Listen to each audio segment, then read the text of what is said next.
I just got a call from my lawyer. Now that I'm divorcing Pete, I may have to leave the country. Why? Because I'm not a citizen. Well, but I thought you were born in Canada. That's not part of the U.S. But American Airlines flies there. I can't believe they're kicking me out. Let me text Pete. How can they kick you out? Well, I was married to Pete, and now that I'm divorcing him, I may not be able to stay. They could not do this to me. It only took you 4 seconds to make this about you. Well, it is about me. I mean, we're like Lucy and Ethel. What would happen to Lucy if they shipped Ethel off to Canada? Why do I have to be Ethel? Well, because I want to be Lucy.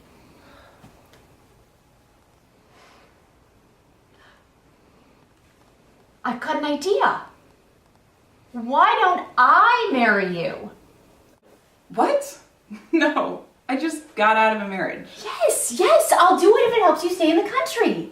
Yes. No, marriage ruins everything. Oh, not ours. We'll still be BFFs, we'll hang out, and we'll still pee in front of each other. You know, I wish you wouldn't do that anymore.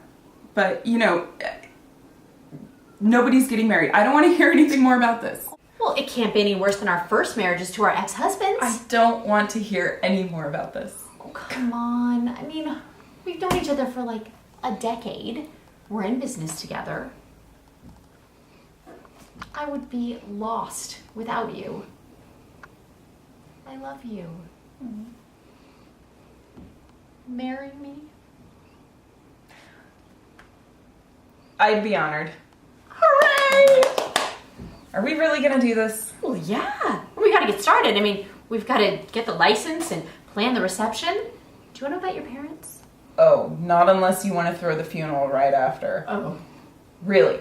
You know, I appreciate the favor, but don't make a thing out of this. Oh, no. Just something elegant, and I'll get a lovely dress, and you can get a nice pantsuit. Why do I have to wear the pantsuit? Because you're the groom. Why do I have to be the groom? Because I want to be the bride. Okay, fine, but no rings. I want earrings. Okay, me too. Oh my God, we're going to be the cutest couple. Oh, I'm not gonna marry you. Why not? Well, Pete just offered to remarry me. If I'm gonna fake a marriage, it might as well be with him. I've been faking it with him for years. So I guess the wedding's off. Oh. I will not cry. Well, none of it was real. No, I understand. You got a better offer. Well, thank you for offering. I would have made a great wife. You know what? I'm not going to remarry Pete. You're not? Nope. He would hold it over my head like he was doing me some giant-ass favor. I would never do that. I know. You're a good friend. Marry me. Okay. All right.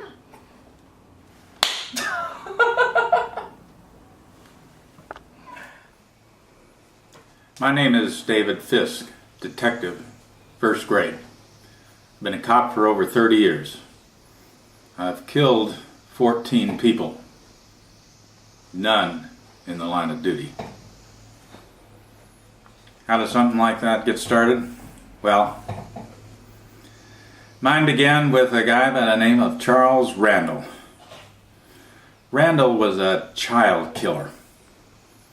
He killed his girlfriend's daughter 4 years ago and was tried for the crime, but acquitted by a jury of his peers. My partner and I found that unacceptable. Now, my partner's a good man. I decided to plant the evidence to take Randall down for a homicide he didn't commit. Randall lost his freedom for a crime he didn't commit. I lost my faith. You can take this as a confession. Whatever. A few weeks ago, things heated up.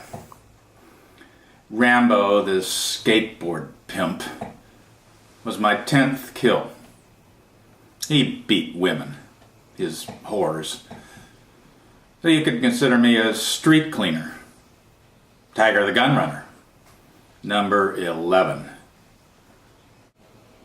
Where I come from, you either wore a badge and a gun or a hard hat with a hammer. I became a cop to give respect.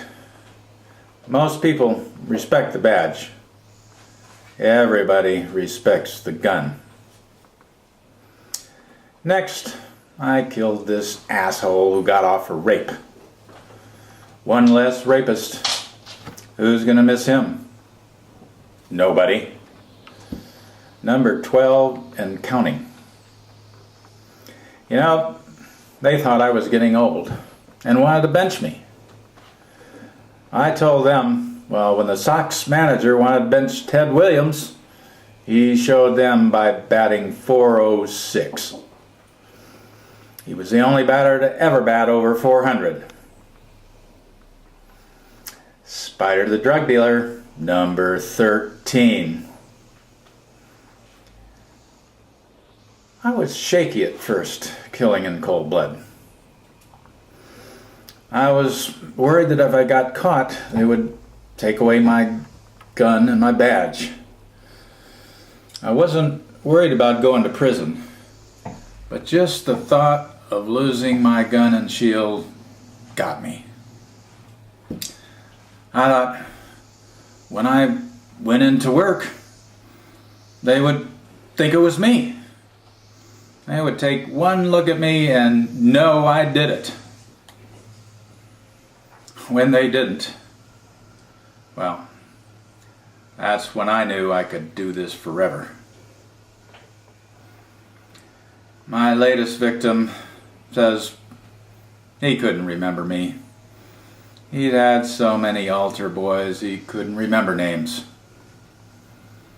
Father Connolly, may he rot in hell. Number 14.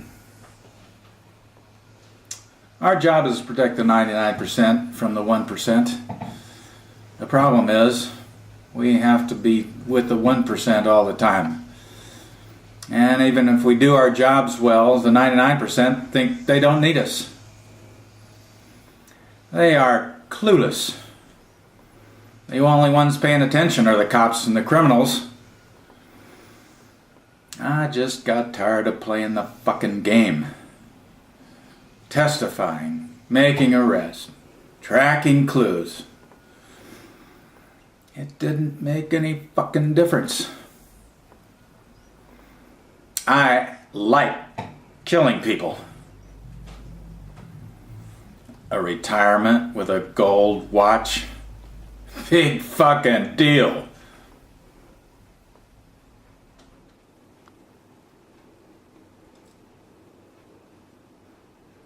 When I was 16, I was babysitting my little brother, and I had taken all of these drugs. I was unbelievably high. And I drove over to the park at Lakeshore, and he was in his red socks, just running around.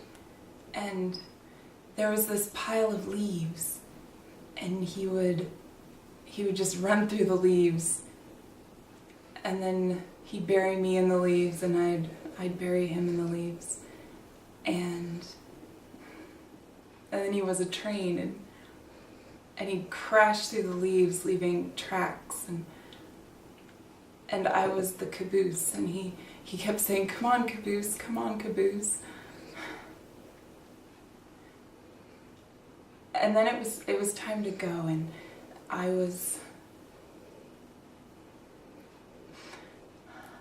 driving home, and I lost control of the car, and it went over the bridge and into the water, and I couldn't get him out of his car seat, and he drowned.